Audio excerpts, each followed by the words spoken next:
Uh-oh. Well, things been popping off lately, and Mr. Bernie Sanders attended Trump's inauguration yesterday, and here are his I was thoughts. at the Trump inauguration yesterday, and needless to say, I disagree with much of what he had to say. Oh boy, But we what reacted to really it. struck me, however, is not what he said, which was not surprising given his rhetoric, What is it, how he said it? but what he didn't say. What he didn't say. The simple truth is that Donald Trump gave a major speech, the first speech. Which, I'll be fair, it was pretty fucking good. It was a good speech, but Of his second this guy's not presidency, stupid, right? and ignored Not on everything. virtually every important issue facing the working families of this country. That is a big How problem. crazy is that? Yep.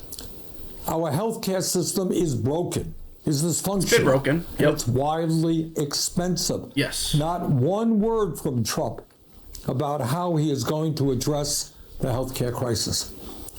Or about how the working class will get tax cuts. Because to my knowledge, I believe if you're making I think it's below $35,000 a year, your taxes are going up now. I believe that's the case, which I think is a shame. I don't know. The whole tariff situation might be able to change that. But yeah, that is a big problem I have for him, because the working class definitely is attracted to Trump. He is something about the guy, right?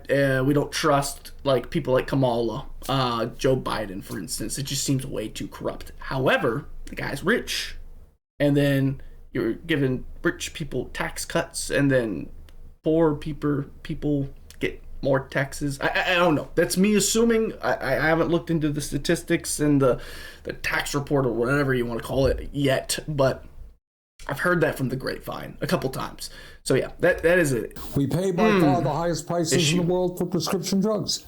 Sometimes Which is ridiculous. We have an 10 epidemic right times now. more than the people. I saw a video in New York City. Motherfuckers were robbing a Walgreens, putting Walgreens out of business. Then they move it on to the CVS, put them out of business. Then they move on to the next store and the next store and next store. The motherfuckers are shoplifting the fucking stores out of the city. in other countries. It's wild, man. One out People of are 4 Americans are struggling. unable to afford the prescriptions that their doctors prescribe.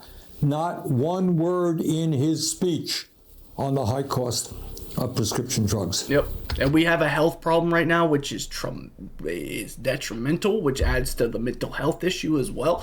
And then you get the situation with diabetics, where they're costing. It's just ridiculous. It's easy to make. Why are you making insulin cost so much? Especially stuff like that, where there's a health problem, and I know it's a responsibility of people to take care of their own bodies and to control what they put in their mouth.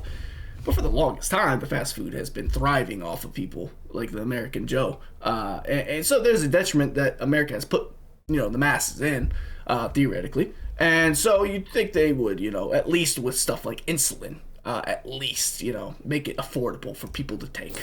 We have 800,000 Americans who are homeless, and millions of Yes. people spending 50 or 60% of their limited income. Easily. And I live in Texas, which is affordable compared to the rest of the country. People in California and New York, oh man, money work different over there, man. On housing. Easily. We have a major housing crisis. Yeah, he didn't mention that once, and I mentioned that in the speech. Pissed that he didn't say anything about that, dude. I want an affordable house, man. I want to be able to buy a house. People can't fucking move into a house once they move out of their parents anymore. You get a job, you go to college, get a job, have stable income, move into a house. That used to be the thing. Now people move out to an apartment day one like that, and they're paying money into a bucket they're never gonna see back. That money could be going towards a house. You want to own shit, bro. This whole culture of you don't own anything is ridiculous. It's happening in the real estate area. It's happening everywhere. It's fucking Netflix with movies now. It's happening with gaming, with fucking streaming services. It's subscription services on apps, just random ass apps. You want to fucking use this AI generator? You can't buy the app, but you can subscribe. In America, everybody knows it. And Trump, in his inaugural address, He's cooking, man. He's did cooking. not Low-key. devote one word to Okay. it. Today in America, We have more income and wealth inequality than we have ever had. It's The gonna keep on wealthiest growing. 3 people in America now own more wealth than the bottom half of our society. Damn. But Trump had didn't nothing know to that. say, not one word, about the growing gap between the very rich Yep. and everybody else. And maybe, just maybe, that's because he had those 3 people, the 3 wealthiest people in our country, sitting right behind them at his inauguration.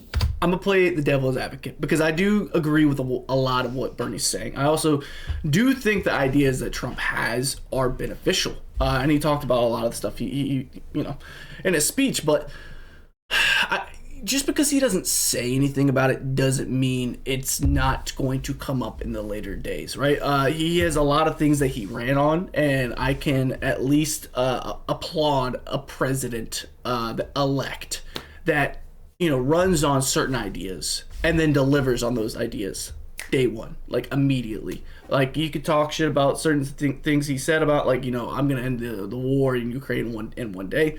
Obviously, he can't do that unless Putin meets with them. So this, you could easily, in politics, you can pick people apart by things they don't say. This is all true points, but it's important to keep this shit in mind because this is very important in our And I should add that those 3 people, if you can believe it, and this really is unbelievable, saw their wealth increase by more than $233 billion since the November elections. How's that? $233 billion. Well, Elon got a government job. He's also been, trying to get to Mars. He caught another rocket with a claw. It's pretty ridiculous stuff. He did have a situation with, faking a gaming account, which is kind of weird. And then he also did this Roman salute, which was really unnecessary. Now we got Bezos. He's been very successful with his endeavors in space as well lately. So I can see that, taking off. Also, I'm sure the drone situation, a little speculation, that was brewing. Was probably, aliens. It might have been some transportation drones, for mass transportation. Maybe a test flight or two where, they're testing out, holding boxes or something like that, some Amazon packages, who knows, which also is going to, if that ever does happen, which is realistic, let's be real, that'll remove jobs. Amazon is going to not need as many people because robotics and AI. It's simple. Automation, and then who else? Oh yes. Yeah. Oh, Jack Harlow from the Joe Rogan podcast. Oh, sorry. The King Lizard himself. Yes. He went on the Joe Rogan podcast and he won over some people for sure. So I could see where they made a lot of money. Now, $233 billion increase in wealth since November. That's pretty good. That's not too shabby. So I don't know, man. Increase in wealth for the 3 wealthiest people. No wonder they were sitting right behind Donald Trump at his inauguration. They couldn't be happier. Well, it's also them getting in line, which is another thing to look at. Social media has been run by the government for the longest time, and it still is. Elon is part of the government. And the man, he's not even an American citizen, right? Oh, he is now, but he wasn't born here.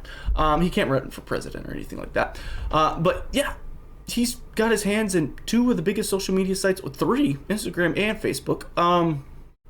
And TikTok is probably talked about more than any of them right now. So soon to be on that list. During his inaugural speech, Trump did not have one word to say about how we're going to address the planetary crisis of climate change. Interesting topic. I don't think he needs to touch that. That's a very controversial topic. Very controversial. Very, very, very, very, very. The last 10 years have been I'll the blame him for warmest not years mentioning it. ever recorded, and extreme weather disturbances. Oh yeah, I can speak to this 100%. I think this is, climate change. I don't fucking know. I'm not a nature Scientologist or whatever biologist. I don't fucking know what the proper name would be on a bachelor's degree, but I live in Texas. We've had some crazy weather, and I heard something from a guy that we met with today that said all the post oaks in the next 20 years will be dead because of the swings in the temperatures, the amount of lack of rain we get, and then the surplus of rain we get.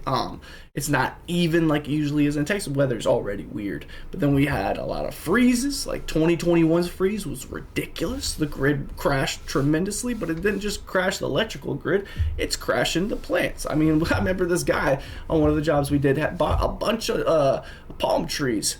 Palm trees don't live in the freezing weather, brother. Guess what? RIP to them palm trees. But yeah, I can speak to this for sure. We have had some wild weather. For sure. Natural disaster. And also, weather machines don't help that. I remember Dubai flooding. That was something to forget about, but it's wild. All over the world, from Los Angeles to India, across Europe to North Carolina. Not one word from Trump about climate change, except, of course, to make it clear that he intends to make this horrific situation in California even worse with drill, baby, drill. Just brilliant. Okay. In the coming months and years, our job is not just to respond to every absurd statement that Donald Trump makes. Our job is to stay focused on the issues that are of importance to the... Which, to be fair, I'm actually trying to do. I know I do gaming content. I like there's a different, audience. Some of it's a little crossover, but I do like talking about this stuff because, at the end of the day, I do need to be informed on stuff like this. And it's interesting to react to, the political culture that's happening. We've had so many swings on the pendulum. I consider myself to be pretty center field in this whole thing. And there's things on the right and things on the left that I can agree with and disagree with. And guess what? At the end of the day, that makes you the worst person to talk to because everyone hates you because no one agrees with you and everyone disagrees. It's just nonsense. And I'm seeing this on YouTube, but it is what it is. There's going to be people that saw my Trump speech reactions and stuff like that that are going to be so appalled by my reaction. But I try to be as authentic and as transparent as what my stupid monkey brain can think at the moment. And that's what I'm doing right now. Working families of our country, and in fact, are widely supported by the American people. Let me just mention a few of them. All right. Yes. Healthcare is a human right, and we must join every other major country in guaranteeing healthcare to all people. It should be. Is it something you're born with automatically? I mean, we're fucking monkeys, brother.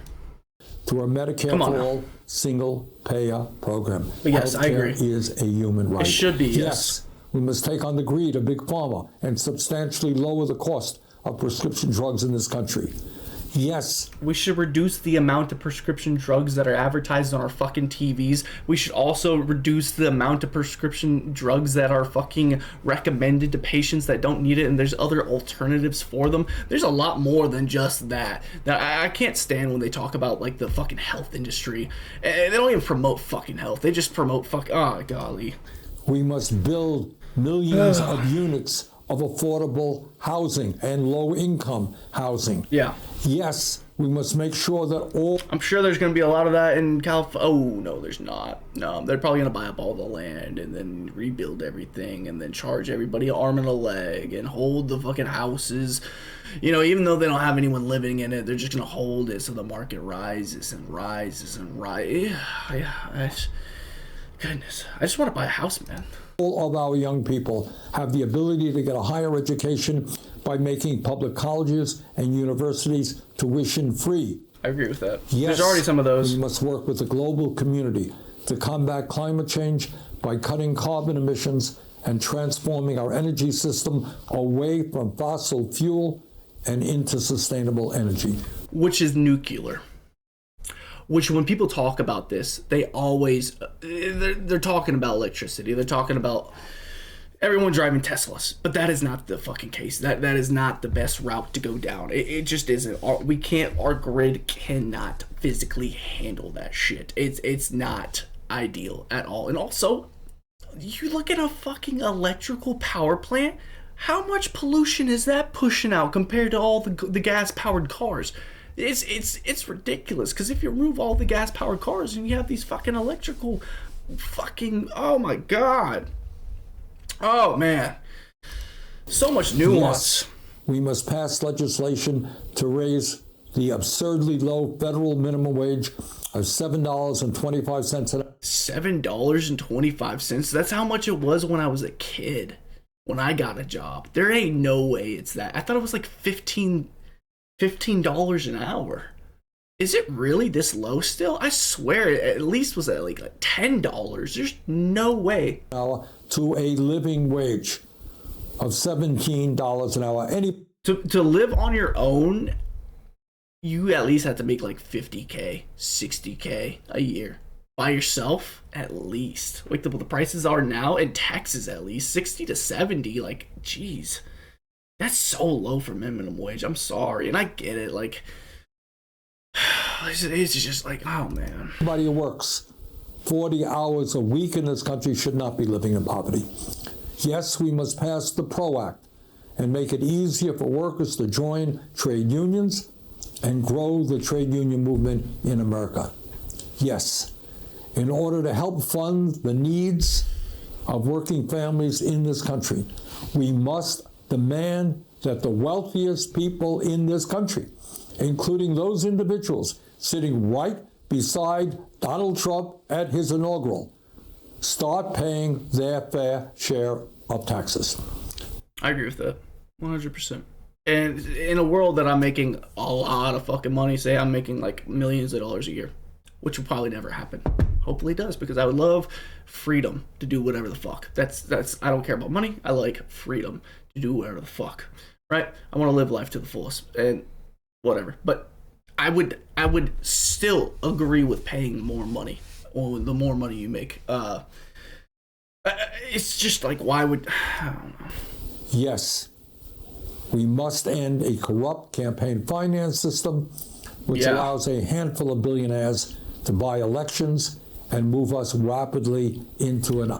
To be fair, you telling me Kamala didn't have the pockets of some of the strongest fucking winners in the world, some of the richest people in the world? You telling me Bezos and fucking Zuckerberg weren't in the pocket of Kamala?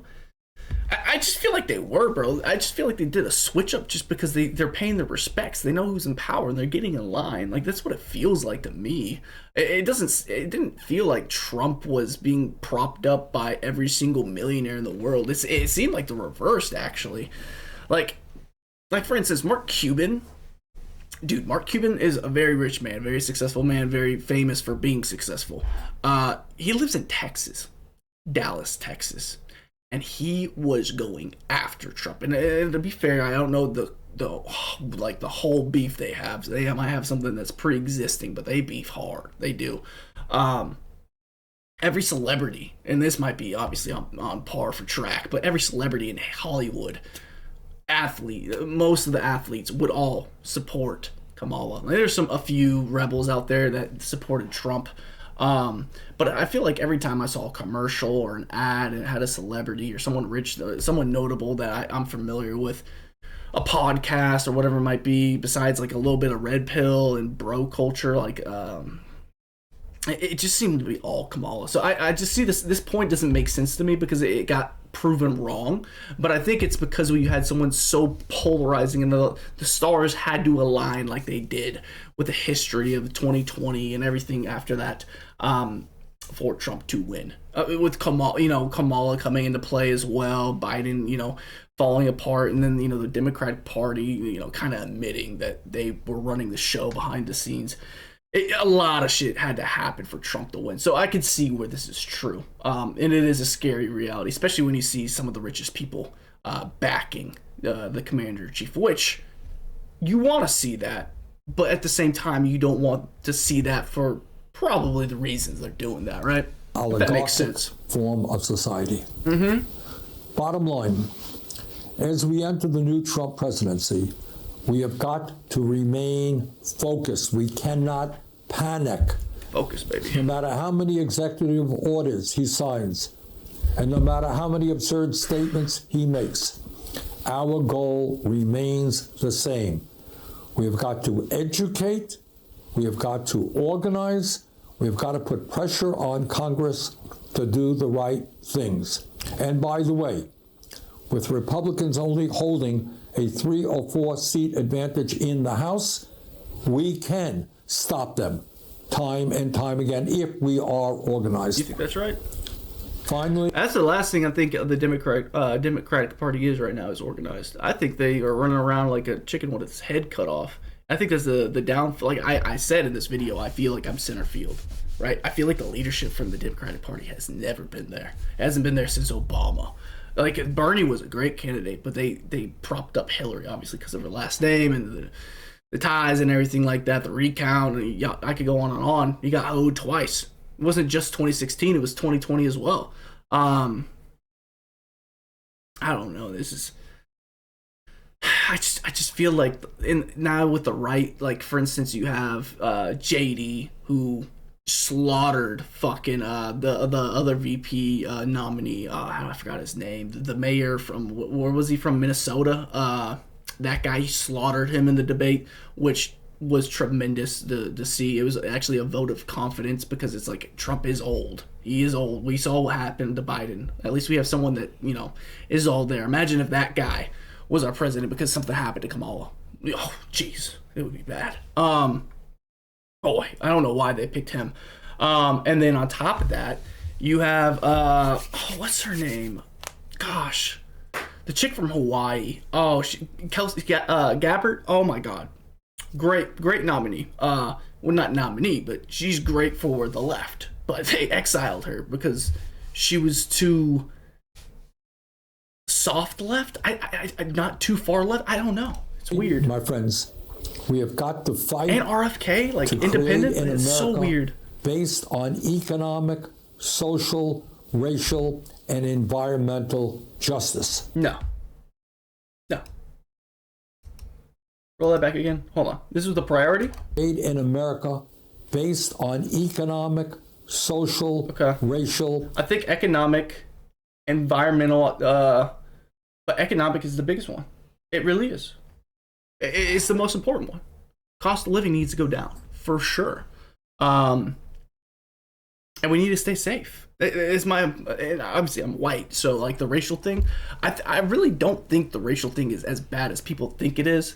I think this has been the way, like things have been normal, minus like the riots with George Floyd. But I really do think social media just put a magnifying glass on this stuff because the things that get more clicks, these situations, like racism is baked into the United States, and I don't think anything we can do will ever remove that, unfortunately. I think there's going to be racist people 100 years and 200 years. Maybe there's going to be racist people towards like people that are part AI. The list is going to go on, and it's just what Americans are. We're the great melting pot, and guess what happens when you have a lot of things that are different? You're going to have contrast, you're going to have competition, you're going to have it just naturally happens. And that's unfortunate. I think it's one of our downsides to human nature, but I also think it's a beautiful thing because without pain, you can't appreciate the happiness.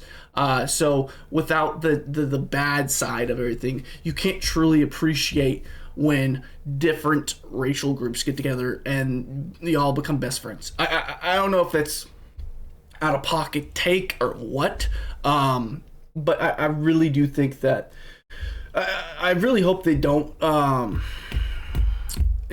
could see where things could get very racially driven with Trump being president, and I hope it doesn't get to like where it was with the riots with George Floyd and stuff like that. And every day looking up on Twitter and there's a new cop shooting. I don't want that at all. I want peace at the end of the day. But I think the further we get away from identity politics, which it's still, even with Trump in office, I mean, him saying that there's two genders, now all I see, like any reaction I see about this situation of Trump is always the most vile shit that I see on Twitter. It's crazy, and I don't even look up left-wing talking points or anything like that. It just spams my page. It's so annoying, man. and environmental justice. That's what we've got to work on. Let's go forward. Let's do it. Thank you. It's a good message. I think Bernie would have been much better than Hillary in 2016. I think he would have been way better than Sleepy Joe in 2020. I think I butchered what I was trying to say. I had the words coming out at the very end about the racial shit. I don't know what else to say, man. I really don't. Comment down below your issues with anything I have said, and I can clarify better in the comment section below. I've been reacting to videos for 5 hours straight now, and going from gaming to politics is a little tricky, but I think I did a decent job, man. So if you liked my reaction, hit that subscribe button, hit that like button, help it push it out to more people. Join the ether. I love the ether. We're doing great things over here. We're gonna keep on pushing, man. And comment down below your thoughts. Throughout this whole video, I'm sure you had a lot of different mixed feelings about what I'm saying and how I see the world. The great thing about a political culture is that it can move and change, and times change, and things change, and I'm not married to any of my ideas. The only thing I'm going to be married to is that lady back there, and the responsibility of taking care of my boys, which are my dogs, and taking care of my family and friends. But besides that, like political culture and shit like that, yeah, the older you get, the wiser you get. Who knows what ideas I'm going to hold on to and which ones I'm going to let go. So let me know what you guys think. I'll see you guys in the next one. Deuces.